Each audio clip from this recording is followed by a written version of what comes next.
but really about the leadership principles.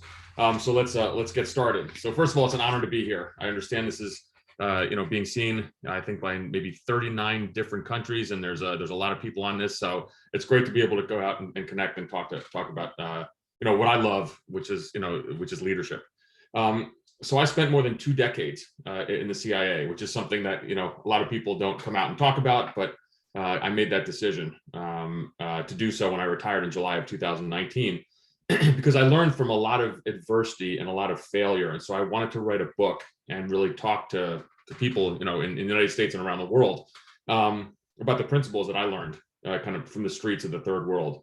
I never got my MBA. It's important to note. I don't know if this will ever be presented, at the Harvard Business School, but that's okay. Because I had the honor of doing some great things for my country, but I also had my teeth kicked in a lot, and I really learned from that. So that's really important. So while leaders today might not be put in the same kind of positions that I was, maybe life and death situations, they will be faced with adversity. And think about what we just went through over the last 18 months with the pandemic, and continue to do so as well. So I wanted to share these invaluable lessons that I learned, perhaps with the idea that I can help others. CIA officers are a bit of a different breed. I worked in the Middle East most of my career, and so I never served, unfortunately, in Paris or Berlin or London. My home was the back alleys of Damascus or Baghdad or Kabul. But in doing so, I learned how to operate and make decisions on my own, and that's really important. And we'll talk about that in a little bit. And I operated in a place where I called the gray, periods of ambiguity, the shadows. That was my comfort zone. And so, when times were tough, I wanted to be the one sent to these situations. And after a while, I really thought about it and said, I have to really, write and teach leadership, because I got comfortable in what was a happy place. It's a place where others want to flee. But it's the gray, and it's where I operated. And so that's really important, because as a leader in a corporate situation, entrepreneur, or anyone who's listening today, you may have certainly that same type of decision making, with the lack of situational awareness when ambiguity reigns. So what I want to do is pass forward, my principles on how to be a success in that, because it's really, in the end, it's a muscle, how to build this. And I'll walk you through kind of how to do that. And so again, clarity in crisis means that you're comfortable in that gray zone. It's really important that you embrace these ideal conditions, and you do this, really, with no fear whatsoever, and you find calm in that happy place. So let's get started. One of the things that I like to do is I'm going to talk a little bit about myself, and a bit about the CIA, just because it's something that I really believe in, the intelligence world, the intelligence services. So I think that's something that the world should know. So for myself, I served 7 operational tours, and that's going overseas to various places, whether in the Middle East or Europe or South Asia. I have a whole bunch of fancy hardware in my basement, which is gathering dust, but it gives you a sense that I had a successful career in the shadows. I was a recipient of the Distinguished Intelligence Medal, the Intelligence Medal of Merit, and the Intelligence Commendation Medal. And I retired from the Senior Intelligence Service, which is, for the espionage world, the equivalent of a general officer, like a 4-star general in the U.S. military. One of the things I think back into when I started really getting good at leadership, and I think back to when in 2011 or 2012, I ran a paramilitary base in Eastern Afghanistan, and I remember flying in, and it was a pretty dramatic moment, because I knew there was 20 Americans on the ground waiting for me, and I was going to be there with them for a year on the border with Pakistan in some really tough conditions. And I remember thinking to myself, am I ready? And the answer was yes, but I certainly learned a lot from that time. So what do I call clarity in crisis? So I have 9 core leadership principles that we're going to talk about today. And then at the end of each principle, I'm going to do what we call the Mad Minute checklist. And what that means, the Mad Minute in the intelligence world means when you're meeting someone, maybe in the back alleys of a street to gather information, you have about 60 seconds at times to really get things done. So what I've come up with each of my principles is the Mad Minute. It's 3 or 4 questions after each principle that's going to challenge you, the listener or the reader, my interlocutors, clients, however you want to say it. I'm going to challenge you to come up with answers to some of these questions, and to really kind of think about the principles. That's how it's going to help you. But let's start back. What people always ask me is, how did I end up, joining the CIA and becoming an intelligence officer? And so I was born in Athens. My dad was Greek, my mom was American, and then they moved to New Jersey, and so I grew up as a kid in the Jersey Shore. Hope, maybe some of you all listening and watching today, have visited there. But, I grew up, going to the Jersey Shore, listening to Bruce Springsteen, and having kind of a pretty normal childhood. But it's interesting. I always wanted more. And as I said, my dad was Greek, and we were lucky to have a house on the Greek islands. So each summer we would visit. And so I would spend about, 2 months a year in Europe, starting when I was very, very young. So that really gave me this, incredible sense of there was a big world out there. Excuse me. So my father was a college professor, and he did a year sabbatical in Algeria. And so when I was 10 years old, he was gone for a year, but my mom put me on an airplane, right out of JFK Airport in New York City, going through Paris, all the way to Algiers. And so for an entire month, my father and I traveled for 2,000 miles through the Sahara Desert. I thought I was Lawrence of Arabia. And so that really got me hooked on the Middle East. And then finally, I read a book, which is incredible. It's pretty timely right now, called Caravans by James Michener. It was about a young American Foreign Service officer in the post-war period. And it was this incredible kind of romantic Lawrence of Arabia type book. And, years later, when I was in Afghanistan and I'm, sitting across and negotiating with tribal elders, I thought back to that moment. So I always wanted something more. So I joined the agency after I finished my university. What can I tell you about the agency that's important for you to know? So I talk about in my book in particular, but also in the media when I am speaking, that the job is not a 9-to-5 job. So in some sense, I had a love affair for the place, and I'll tell you why. And it's good to just get the perspective of where I'm coming from, because for you all to understand the leadership principles, I want you to understand a little bit about CIA, and I'll tell you a couple quick vignettes about the kind of the camaraderie that we had.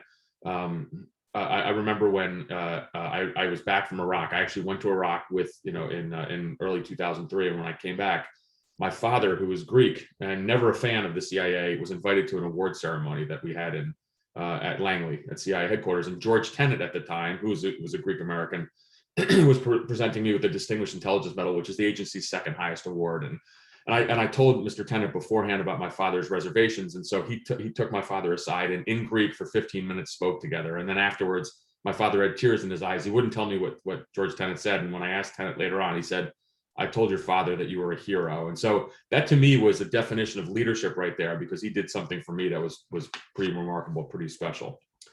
A couple things about CIA, just to kind of things that I always have to tell audiences is I was a CIA officer. I wasn't an agent. An agent is someone overseas, perhaps a penetration of a foreign government. That's who we get to spy for the United States. So this applies to every intelligence service around the world. I know we have a large audience here. So ultimately, I was a CIA officer, not an agent. It's really important. It was a remarkable career where I got to witness history. I looked out in my basement today, or even back in some of the things in my office here, and there's 5 or 6 moments where I really got to either witness history or have a part in making it, really some dramatic times. And so I really felt like I was making a difference.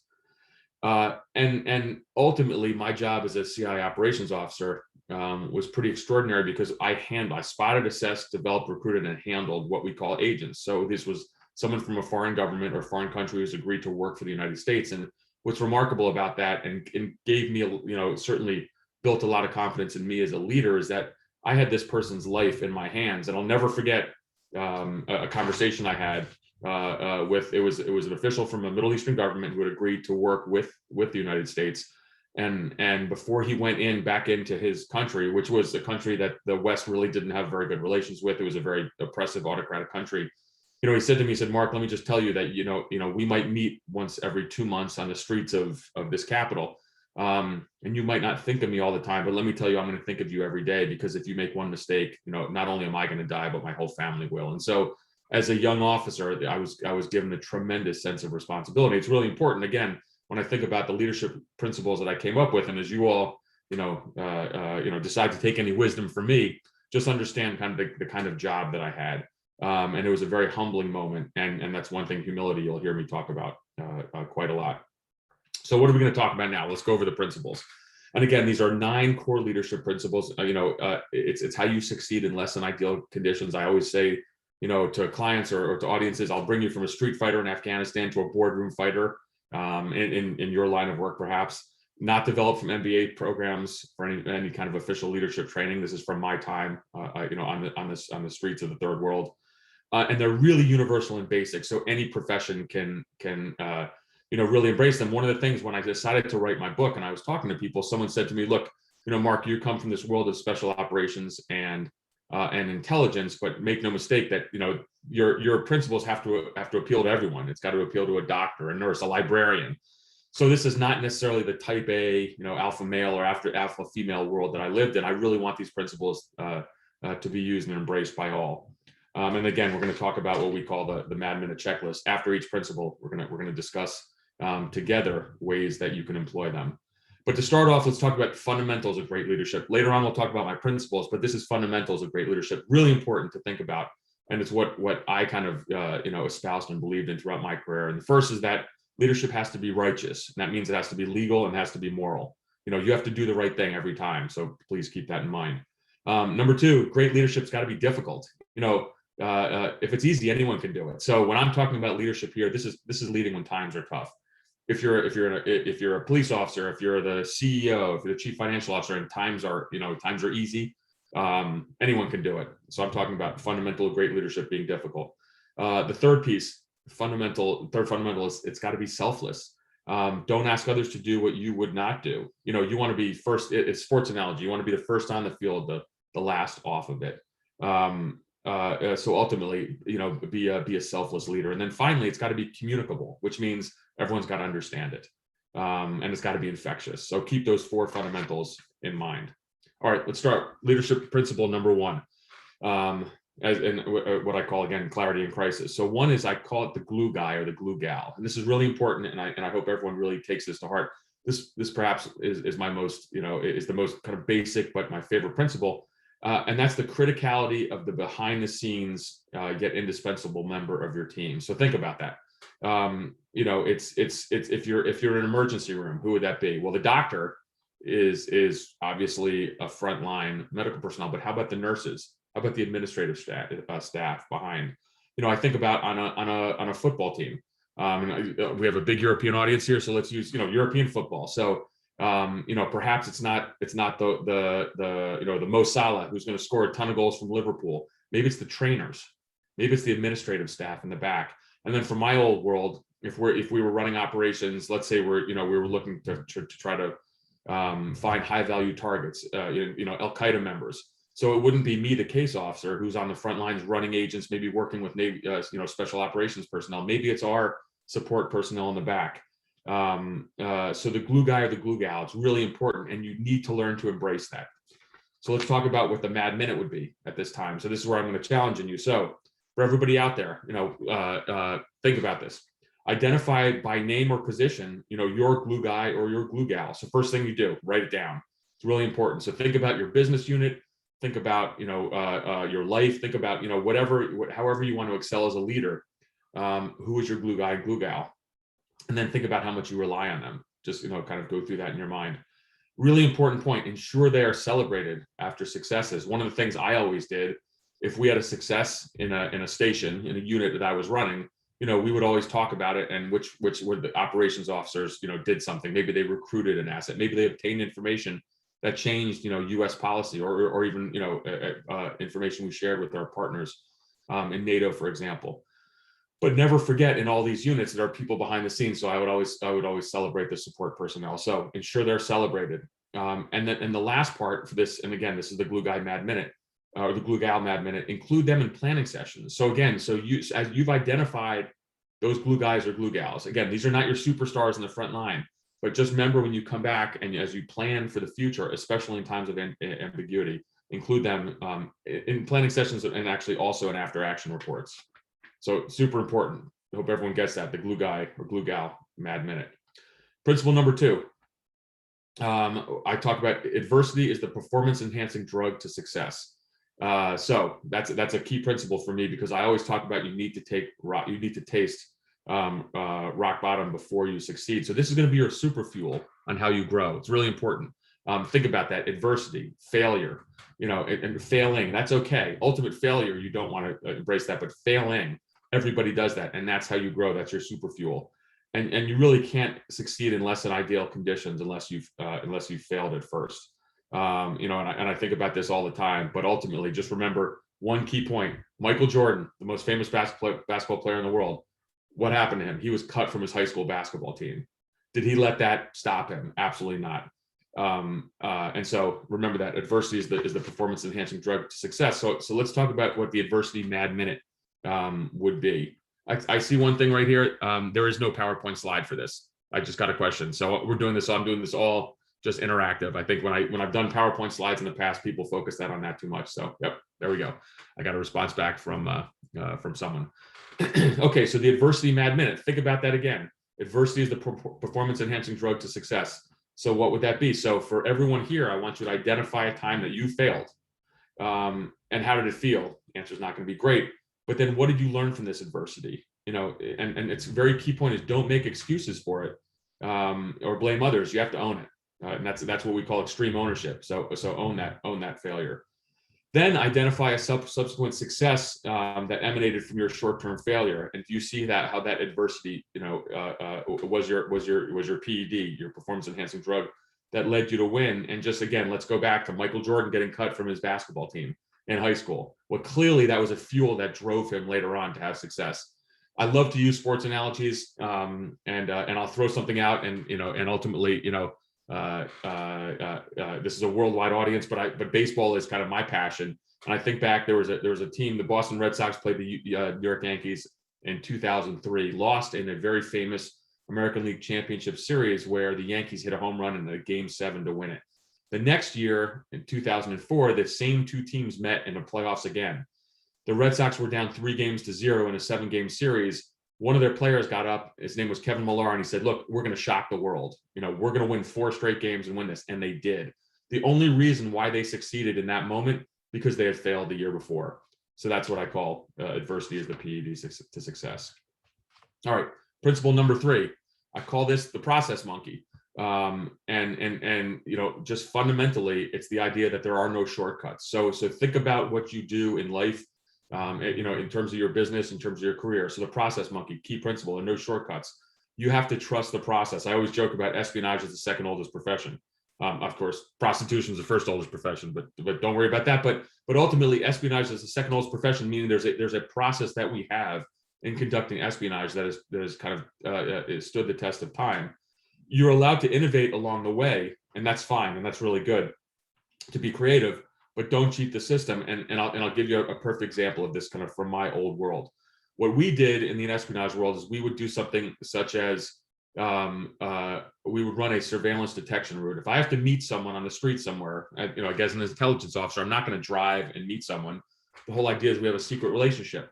So what we have to do is we have to do something called a surveillance detection route, in which our route or just our identity is going to be concealed. So maybe I'll drive for 4 or 5 hours. I'll stop at different places. Maybe I'll switch cars. Maybe I'll put a disguise on. But the point is, it's a fundamental premise in the intelligence business that I don't want anyone to see me meeting someone on a street corner, in Beijing, for example.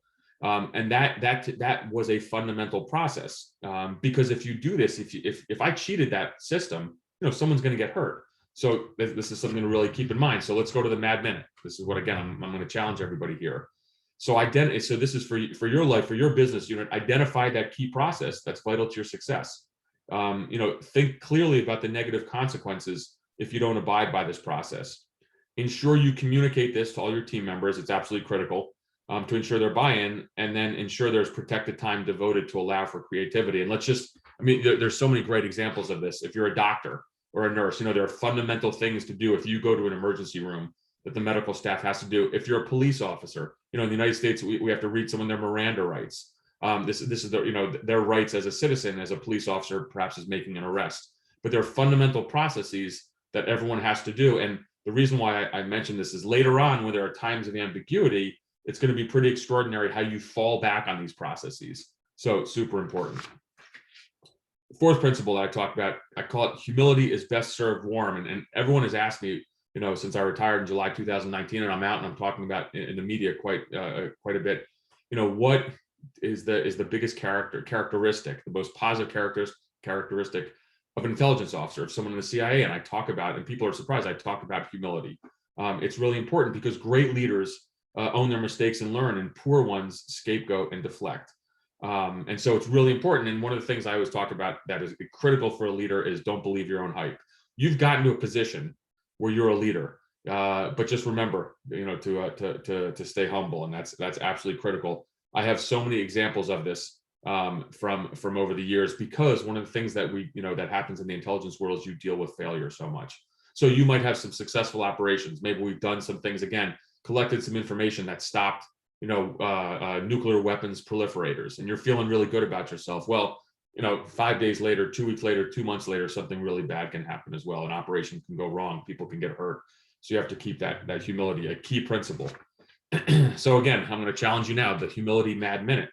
So I want everyone here to identify a time in which you faced, humility, and think about how you reacted. Practice that humility in your interactions, with your subordinates, peers, and bosses. And then again, I look to the sports world a lot. Do you know of famous figures who practiced humility? And there's so many, incredible examples of that. But ultimately, humility is a trait that's going to take you very far, and it's going to help you when you have to make those decisions, as I say, in times of lack of situational awareness and ambiguity.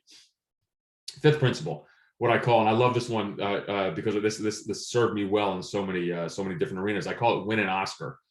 So here's what I tell you: there's no day off as a leader ever. Everyone is looking at you all the time, and people really have to kind of embrace that. I always joked about, if you need a friend, go buy a dog.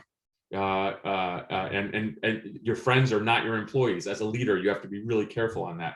I love telling a great operational story here. I was in Afghanistan. I was running a paramilitary base. We've been out on patrol in Afghanistan, in frankly in Taliban country for about 36 hours. So I was tired.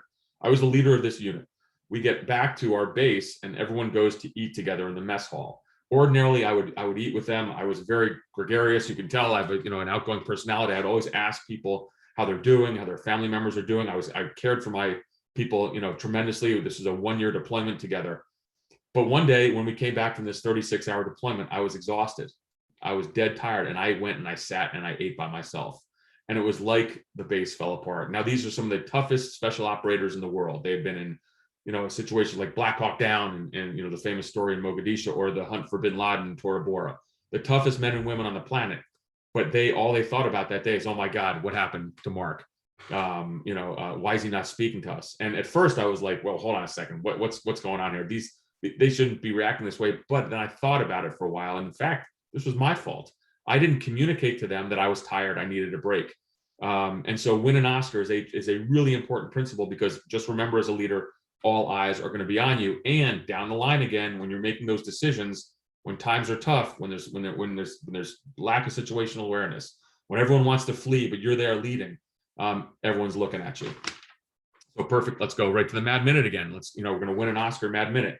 So everyone here, think about, identify a time in which you actually did show that weakness, just like I talked about I did, or less than stellar leadership, in front of your employees. So think about, how did they react? What effect did it have on the work unit?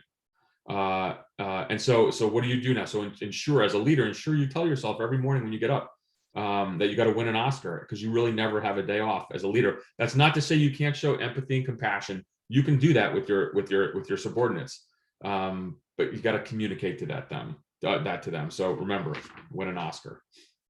All right, next principle. Again, one that I really deeply believe in, and that I certainly utilized over the years, and I call it family values. And it's kind of a basic saying, but ultimately what I'm saying is that if you want your men and women to follow you into the fire, they need to believe in each other, and that's really important. And over the years, I have so many examples of when I was a member of a close knit unit, and that is just something that is even hard to describe. I'll tell you, back when I returned from Iraq in 2003, I had a really bad case of PTSD, post-traumatic stress disorder. I was having nightmares. I couldn't sleep at night. I was waking up seeing dead bodies. It was really based on some of the experiences that I had in Iraq. The leader of our unit in Iraq, a guy by the name of Charlie Seidel, he's passed away now, and he was a legendary officer in the CIA and one of the great Arabists of our time. He saw that I was really struggling, And so when we were back in the United States, he invited the whole team we were on to his house in Cape Cod, which is off, in essence, an island off the coast of Massachusetts. And for 2 weeks, we all gathered again with our families, and he just wanted us to be together again. And so he practiced what I call family values. I got better from that. Now, certainly I needed some other help, but it was just to all be together. But Charlie recognized that I needed help. And so he gathered us all together again. And so when I say family values, that's something that's pretty extraordinary. I think back to a time in Afghanistan when I was 7,000 miles from where I grew up in New Jersey, but my mom passed away, and I had to get home to the funeral in New Jersey. And we had the most amazing special operations pilots on the planet, so I had to get from eastern Afghanistan on the border with Pakistan, kind of hopping different bases to get to Kabul, to fly back ultimately to New York and then to New Jersey for my mom's funeral. And I remember we were socked in. There was terrible weather, and we're in a helicopter and we're hovering in a mountain pass. And I was telling the pilots just to turn around, and they didn't. And we finally made it to a base. And I asked them, I said, "Why did you risk so much? Just to, we should have just gone back. That wasn't safe." And they said, "Look," and they called me Chief. They said, "Look, Chief, you're the boss here. We know your mom died. We're going to do everything we can to get you home." So how do you not kind of have this special feeling about someone? That's what I talk about with family values, in building this incredible kind of cohesive unit that will follow you into the fire. And then once again, let's go back to, in times of ambiguity, when times are tough, if you've built that kind of unit, you're really going to perform in an outstanding fashion. So let's go over the family values Mad Minute. So I'm going to ask you all, how have you built a close-knit team? So people do this in so many different ways. You can go out to a football event together, you can go to dinner together, but one of the things I love doing is gathering people together and ask them to talk about themselves. Your employees are always going to have interesting stories, and you'll probably find out some things that can help you even professionally as well. So give examples as you talk about or as you think about this, even amusing ones of what that was like, how you built a close-knit team. And then think about what are things you can do to build such a sense of camaraderie and loyalty that ultimately leads to such leadership success. So family values Mad Minute. I love this one. Really easy to practice and super important when times get tough. The next principle I call be a people developer. Again, incredibly important, because I look into my basement, with all the fancy hardware I talked to you about in the beginning of this, all the intelligence medals. That means nothing. What means the most to me is what I passed on, how I passed the torch of leadership on to others. And why is it important? And what I'm talking about here in leading in crisis is, when the proverbial, I'll say it, when the crap hits the fan, you will have taught and mentored all those around you. So that's mentorship. Developing others is a critical trait.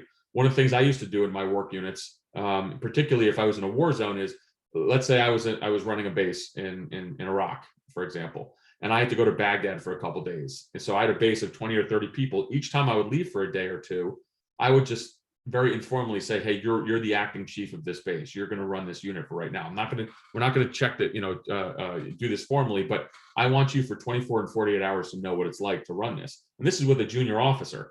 And I did this for each officer in our base or in the work unit. And boy, did that foster an incredible sense of learning and of teamwork, camaraderie. But most importantly, it developed my younger officers. So when I knew the times were tough, they had that leadership experience.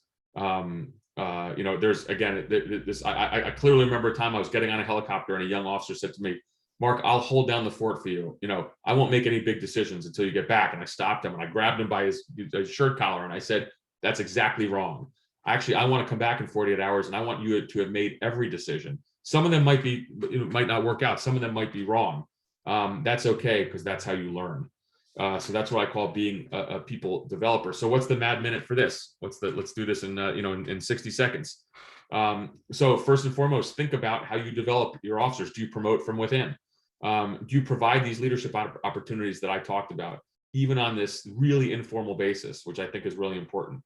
And then, of course, just identify these opportunities in which your colleagues can shine, and this is going to just pay enormous dividends in the end. 2 more to go, and then we'll take some questions. So let's talk about principle number 8. I call it employing the dagger, and I'll tell you why. But first and foremost, it's the idea that competition is healthy. that everyone rises to the top. And what did I do for this? And so and sometimes people get nervous with this. People are scared of competition, but there's a way to do this in a really healthy manner. And so one of the things that I did, in a station or a base that I ran, is I would get these just small little trinkets. If there was an operational success, maybe I would give a little, I served in the Middle East, so I get a little dagger. But it's any kind of small success that on a very informal basis you'd give to members of your team that performed in kind of in a spectacular fashion.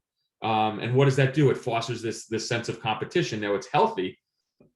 This is not giving financial awards. This is not promotions, but this is just kind of small tokens. And then you see that everyone's vying for these. I'll give just a great baseball analogy on this. In which the Washington Nationals, I'm wearing a National shirt now. They won the World Series back in 2019. Well, as they were going in their World Series run, the local hockey team here, the Washington Capitals, had given them kind of a hockey helmet.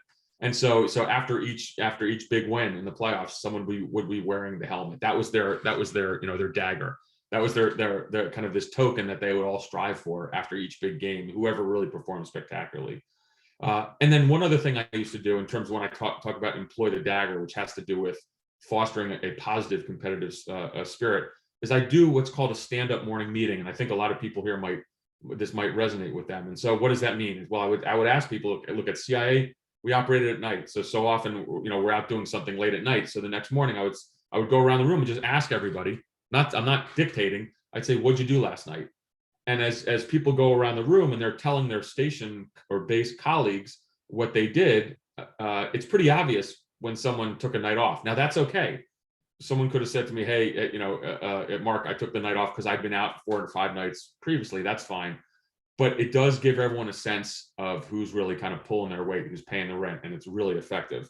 And it's something that I utilize all the time. Much better to do that, to present this in front of colleagues than to be dictating and saying that you have to go out, you have to do something, you have to sell XYZ amount every day. If you're in sales, better off to have this stand-up morning meeting where everyone talks about it. So what's the dagger mad minute? So I want to ask everyone here, how is competition looked at in your organization? Really important question. Is it embraced or is seen as unsavory? And again, it's the healthy competition I'm talking about. Think about what is your dagger, what is your reward mechanism, and find something tangible. And it doesn't have to be expensive. If it's cheap is better. The sillier the better, but find something tangible if you don't have one. Let's go to then let's move to the stand-up morning meeting. Can you effectively use this to assure 2 things: accountability and foster constructive competition, a constructive sense of competition. And one thing that I really want to add here is even with introverts, this can work as well. So don't fear competition. This is not the old saying from the Wall Street movie, greed is good. That's not what I'm talking about at all. I'm talking about competition really forces your whole team to rise up together. And if you do it in a positive and productive fashion, it's really important. And then finally, let me just close with what I call kind of finding clarity in the shadows. And that's putting all of these together. So think about every principle we went along the way. And so this isn't necessarily even a principle. This is just kind of thinking about overall how you've mastered these 8 principles. So when there's a time of incredible ambiguity, you can operate effectively. And here's an operational story that I'll tell you about. So I was a base chief in Afghanistan, and we were going after a terrorist, someone who had caused the deaths of not only numerous American but also our allied troops in Afghanistan. So someone that we had to find as an intelligence service, ultimately to capture for the U.S. military. And I was actually gone. I was outside of the country. I was back at our headquarters at CIA watching my team operate on the ground. And what happened there? Well, weather was bad, so we didn't have good surveillance resources. The communications weren't great with our headquarters. So there was a lot of uncertainty back in Washington on what to do. But I knew my team. I knew my team had done all the things required. In particular, that they followed these 8 principles that we talked about. So when the senior officials, the U.S. government, came to me and said, Mark, what do you think we should do? Should we launch a mission to try to capture this terrorist? Even though they thought it was time of terrible uncertainty. And I said, absolutely, do so. I had no doubt my people were well trained. they had an incredible sense of camaraderie that we talked about, family values. The process, they had done everything right. I knew they had. So even though it seemed like there was a period of, a period of ambiguity, there really wasn't. And I remember a senior officer saying to me, "If this goes wrong, it's your career." And I said, "That's fine. I suggest we, that the operation, the mission is a go." And it turned out we ended up capturing this terrorist. And it was really extraordinary to me afterwards. And people came to me and said, "Mark, why, like, how, I don't understand. How did you make that decision?" And I thought about it, and it was really easy for me because I followed these 8 principles. And so here's what I would challenge you all as we kind of gone through this, this discussion today. This is the finding clarity, the last principle, the finding clarity Mad Minute. Can you identify a time in which you made a tough but ultimately correct decision based on what everyone around you thought was a shortage of data and situational awareness, and maybe you had some time constraints? So think about if that had happened to you. And then can your work unit foster this sense of measured risk taking based on those foundational building blocks, the 8 principles I talked about? And once you're able to do that, it's pretty extraordinary, because you want to be the one when times are rough, when there's a lack of situational awareness, everyone else wants to flee. You want to raise your hand and say, "Hey, send me, send my team. We got this. This is our happy place. We can operate in this period of ambiguity and this period of gray." And look, I started off the conversation, I talked about when I flew into Afghanistan to run a base, and I was questioning myself, am I ready? And I remembered when I was leaving that helicopter, after a year with the men and women, the heroes I spent with. And then a colleague of mine, a fellow base chief, said, "Mark, hey, when it's all said and done, you did it right." And that's when I really started thinking about these principles. And that was kind of where the basis of this book began. So I hope everyone enjoyed this today. I wrote a book, it's out. It's called Clarity in Crisis, Leadership Lessons in the CIA. It's available on Amazon. In the US now, I think it should be available in the UK shortly, and it will be international as well. But I hope this presentation was helpful, and let's get to some questions here. Let's see. So here's one question. In a crisis negotiation, could you please describe how you go about your decision making, whereby your decision can mean the death of the victim? Do you use your intuition? So I think that's well, first and foremost, the last thing you ever want is anyone to lose their lives in any fashion. And unfortunately, in my line of work, whether it was myself, running a paramilitary base with CI officers, or working with indigenous units, or working with agents that we recruited, sometimes these decisions led to terrible consequences. But one of the things that you have to do is, and again, the decision making that I talk about is based on these principles. But there's a question on intuition, and of course, that's just based on experience. And so there are times where the hair on the back of my arms would go up, and you knew something was wrong. But foundationally, I followed these principles, and I think that's where you kind of can make decisions, which are life and death decisions. You have to live by them, but at least you've gone through a process, and that is absolutely critical. I hope that answered the question. Let's see. I think that's what I have right here now. Talked for about 35 minutes. So any other questions? Please jump in the chat.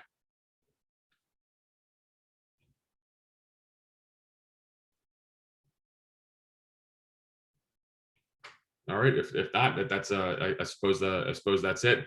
I enjoyed talking to everybody today. I hope this was helpful. Again, the book is called Clarity in Crisis: Leadership Lessons in the CIA. Hope you enjoyed the presentation today. You can hit me up. I'm on Twitter. It's at @mpolymer. I do this all the time. I talk to businesses. I have clients who I give this presentation, hopefully in the future, after the pandemic, in person. But I'd love for people to read the book, and I always welcome feedback. One of the things that I became really, really good at over the years at CIA is tough feedback. So if you agree with it, let me know. If you disagree with some of the principles too, let me know as well. And I really appreciate it. Oh, wait, there's one more question. How can you shift culture or address unhealthy competition? There you go. Thanks for that question. That's a fantastic question.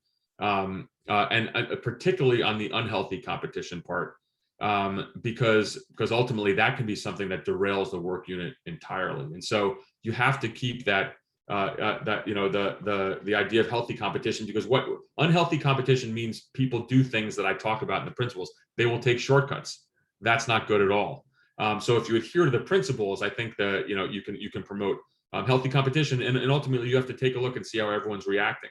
It's okay for if we talk about a stand-up morning meeting, if one of the people on your team, in essence, it's not embarrassed, but they're not pulling their weight.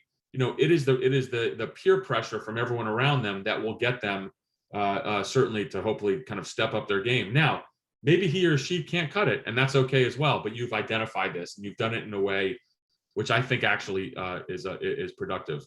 But certainly, unhealthy competition can be kind of the death knell of any kind of close knit work unit. So that's something you have to be very, very careful of. How do you decide whether or not to engage in high risk, high reward tasks? Great question. And so look, this was my life was so much about this.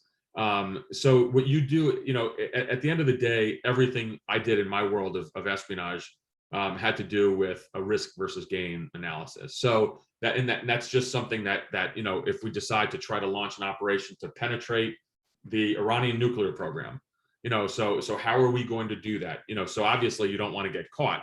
The reward in penetrating the program is we'll know what the Iranians are doing. But of course, the risk is that we can get people hurt. And so you kind of what I would always do is, life has to be something which is dynamic. Your work has to be dynamic. You can reassess. So don't get caught in essence. And if you launch an operation, you can do this in terms of sales. If you've launched an advertising or marketing campaign, reassess every day. Reassess the risk versus gain, because things change, and so that's really important in the world of espionage, especially as people get really excited about what the reward may be.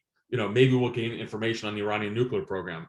Every day you have to wake up and kind of go through that risk analysis. Is it worth doing this because of the consequences of failing? So that's when we talk about that principle. One of my favorite principles, as I said, which had to do with humility.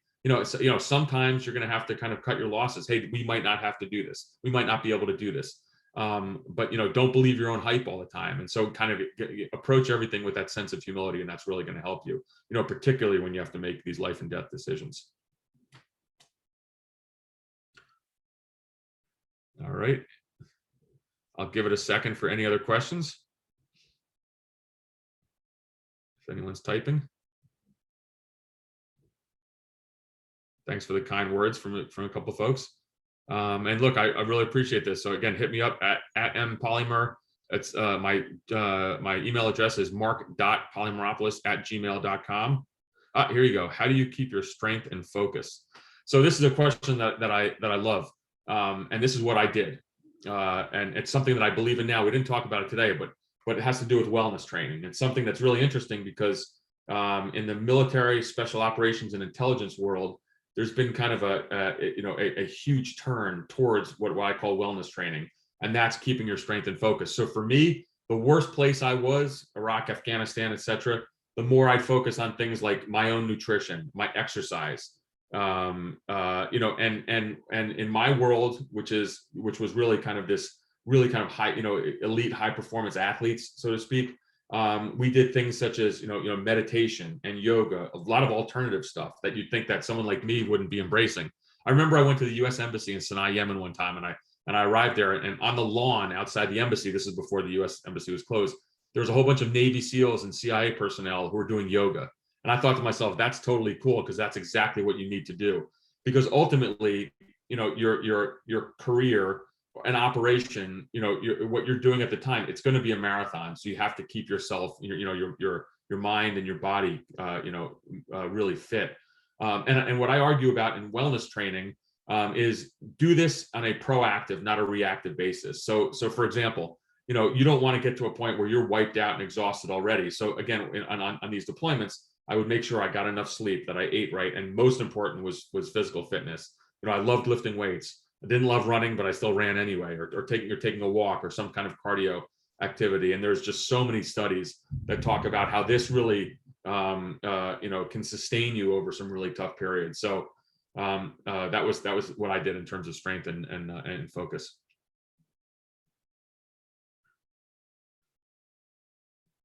All right, let's see if there's any other questions coming in.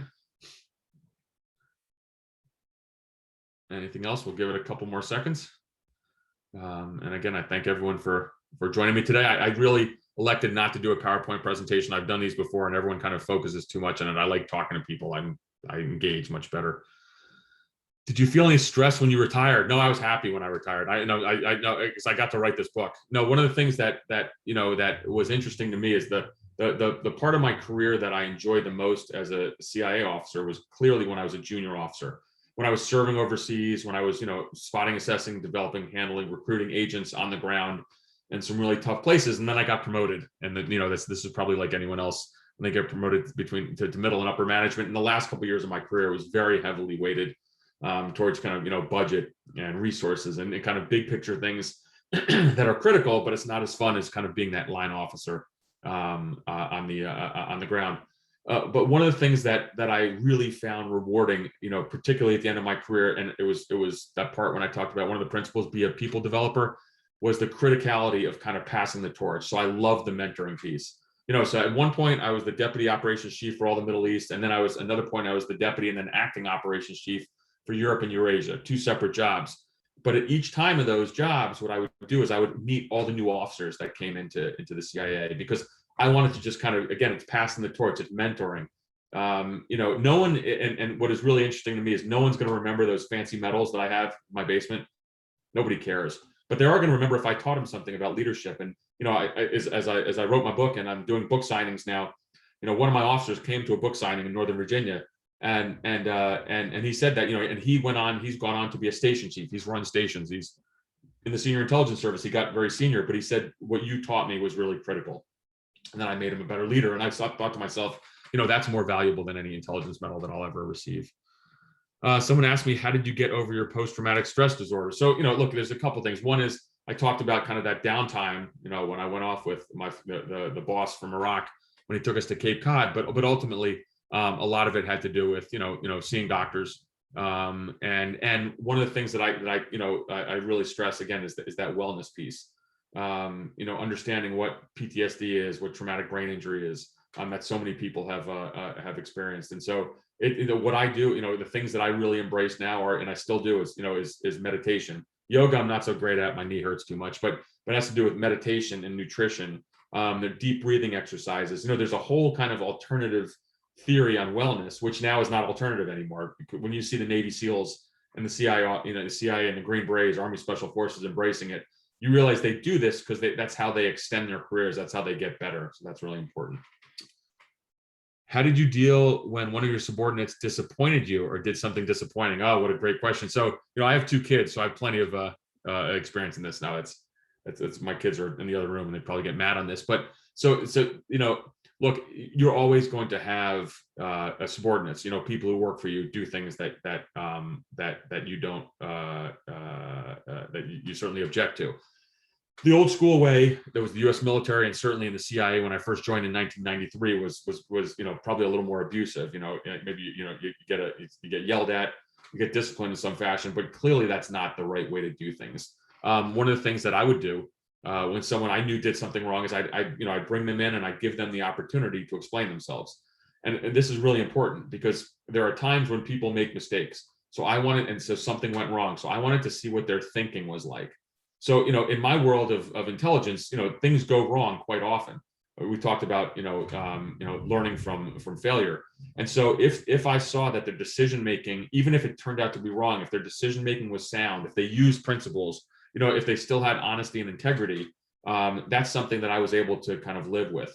The key point to me had to do with integrity. As you walk into CIA headquarters, on the right side of CIA headquarters, when you walk into Langley, Virginia, is our memorial wall. There's 137 stars of men and women of CIA who have lost their lives. And I know a lot of these individuals. But on the left side, there's a biblical verse, and it says, "And ye shall know the truth, and the truth shall set you free. Truth shall make you free," excuse me. And that's the principle of honesty and integrity. And when I saw officers of mine who did not adhere to that principle, who lied, that to me is something that you need a discipline with. And so again, a pretty big difference between failing or doing something where they engaged in unethical behavior, and that to me does need kind of more severe discipline. In let's see. Juan said, in management, you are always challenged by limited resources to achieve your goals. Well, that was my life. I mean, I don't think I ever had enough money, enough people, or enough time. And so, but again, that goes to practicing these principles allows you, even when you're constrained by some things, to make really good decisions. And look, the one thing that I was really proud of at CIA is that when people asked us, when the president asked us to do something, we raised our hands and we took on the mission, even if the odds of success were not high.